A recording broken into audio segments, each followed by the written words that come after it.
গঙ্গায় গেলাম স্নান করতে, আর পিকুর সাথে কিছু ছবি তুলবো না তা কখনো হয়েছে, আর হবেও না।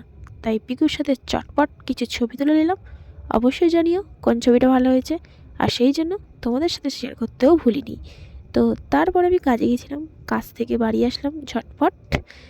ঝটপট এসে টপ টপ করে ছোট্ট ছোট্ট পুঁথির মালা গেঁথে নিলাম।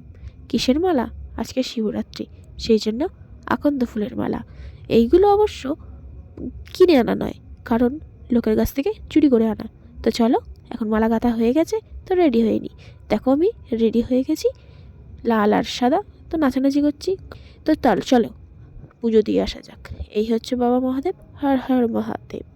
চলো, বাবার নাম করে বাবার মাথায় জল দিয়ে দিলাম, মালাটাও পরিয়ে দিলাম, সুন্দর মালা, আমারও পছন্দ। ফলটাকেও দিয়ে দিলাম, প্রণামও করে নিলাম। তো প্রণাম করেই নিয়ে ছটপট বাড়ি চলে আসলাম। বাড়ি এসে বাড়ির ঠাকুরকে পুজো করে এখানেই ভিডিওটা শেষ করলাম।